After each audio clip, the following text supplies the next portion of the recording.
Привет, меня зовут Арина. Здесь, на этой кухне, мы читаем русскую литературу. Сегодня это Пушкин и его известное «Я вас любил».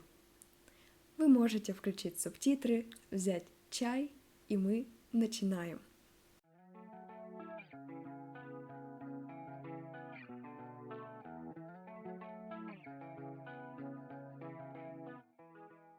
Говорят, Пушкин наше все. Пушкин гений. Но как это? Почему мы выбрали именно его? И чем он отличается от других? О любви писали многие поэты и писатели. Давайте посмотрим, как это делает Пушкин.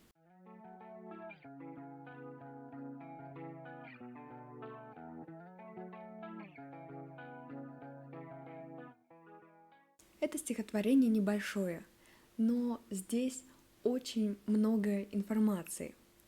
Мы будем читать каждую строчку и буквально останавливаться на каждом слове. Первые слова — это «я вас любил». О каком времени идет речь? Если мы говорим о грамматике, то, конечно, это знают все иностранцы даже на уровне А1, что «любил» — это прошедшее время, то есть действие, которое было. Но все ли так очевидно у Пушкина?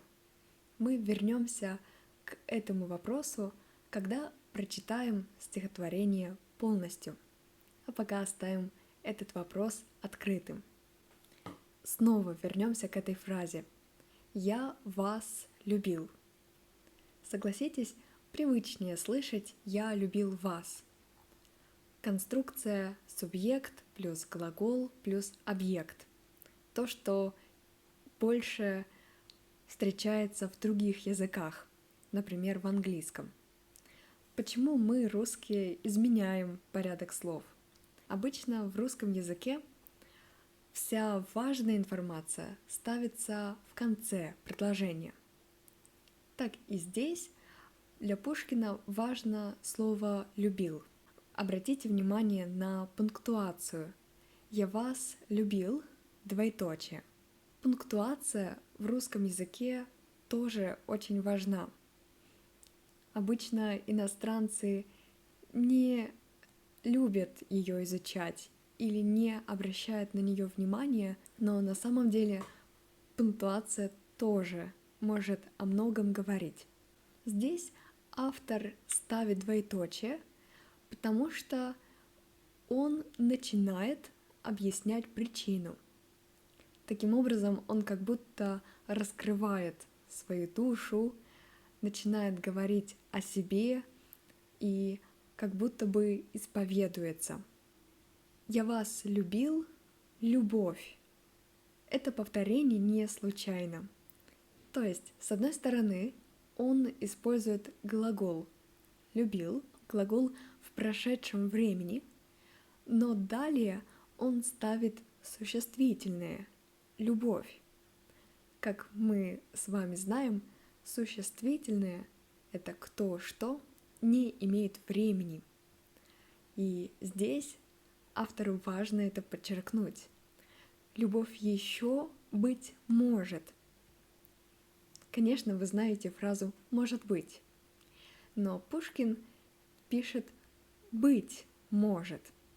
И это слово «может» снова для него важнее. Инверсия в этой строчке получается даже 2 раза. И она уже выстраивает оппозицию.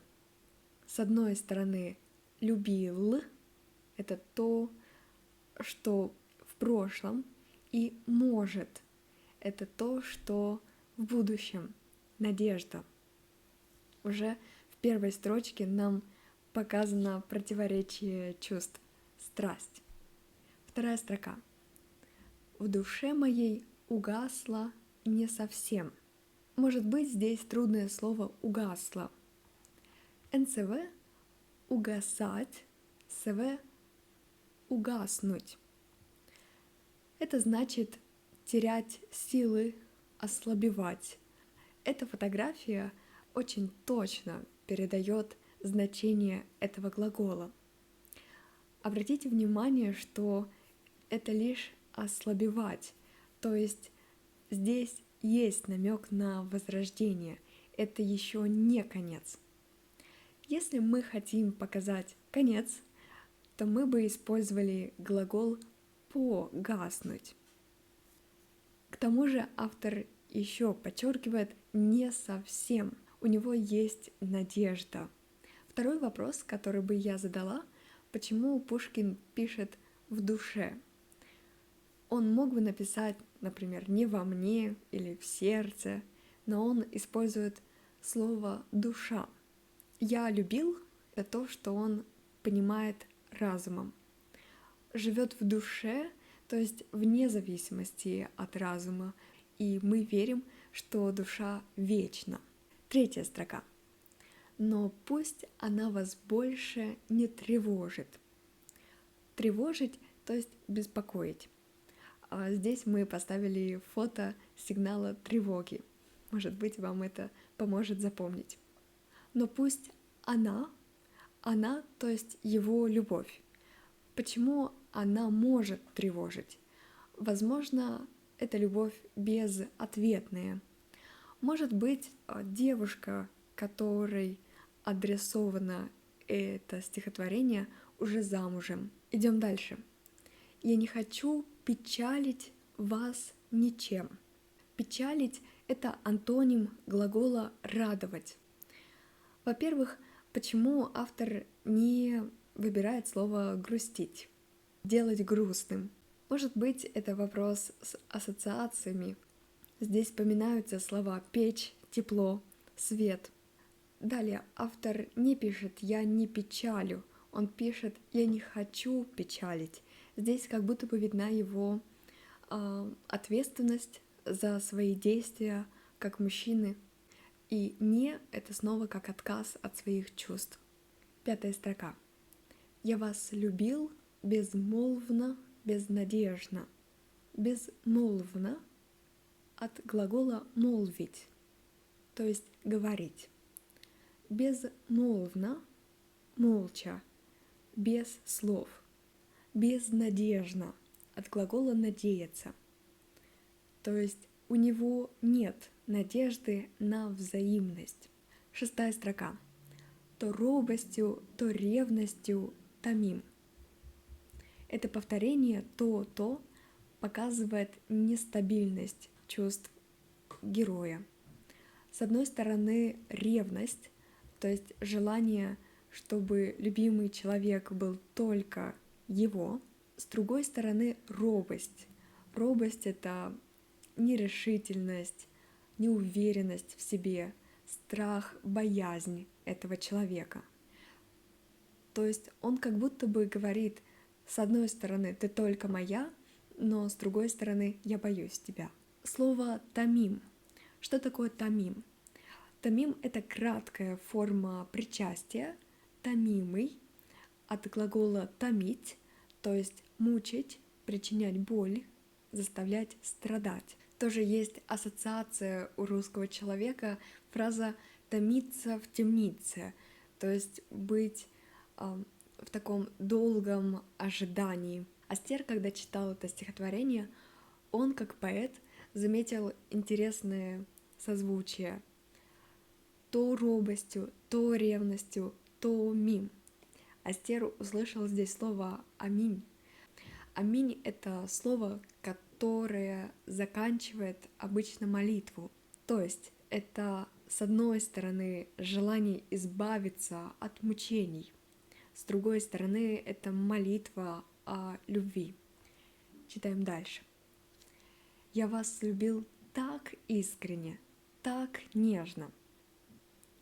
Так искренне, то есть так открыто, откровенно, так нежно, то есть с любовью. И последняя строка. «Когда и вам Бог, любимый, быть другим». Фраза «дай вам Бог» — это не что-то абстрактное. Мы обычно ее используем в ситуации, когда мы надеемся на что-то хорошее или когда желаем, что что-то может случиться, как мы хотим. Например, завтра будет хорошая погода, дай бог. Или дай бог сдать экзамен хорошо. То, что есть у Пушкина, до сих пор есть и в нашей речи. Любимый быть другим. Здесь автор уже не пишет местоимение «вас», как это было в начале «я вас любил». Здесь он пишет «любимой быть», таким образом, как будто отдает ее другим, уже не связывает ее с собой, и при этом он желает, чтобы ее любили так же сильно, как и он любил и любит ее. Итак, возвращаясь к нашему первому вопросу, любил или еще любит, здесь, я думаю, стало уже понятно. Таким образом, чувство было в прошлом, но оно и есть и в настоящем, и есть надежда на будущее. Мы с вами прочитали очень короткое стихотворение, но мы читали его так долго, потому что здесь целый мир. И я думаю, это то, что действительно трудно перевести на другие языки. И как прекрасно, что вы можете прочитать это стихотворение на русском и понять его как русский человек. Я вас поздравляю с этим. Вы читали Пушкина в оригинале. Желаю вам удачи. Увидимся скоро. Пока-пока.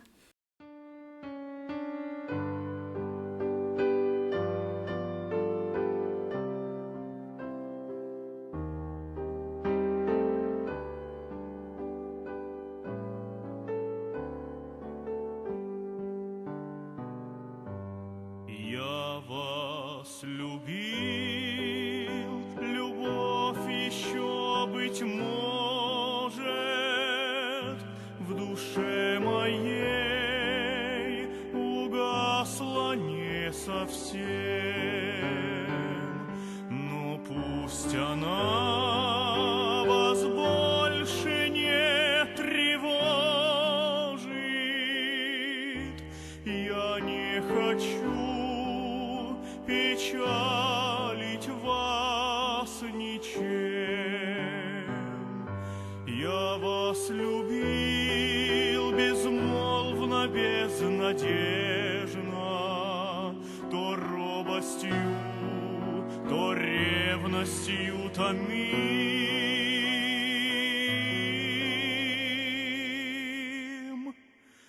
Я вас любил так искренно, так нежно, как дай вам Бог, любимой, быть другим. Я вас любил так искренно, так нежно, когда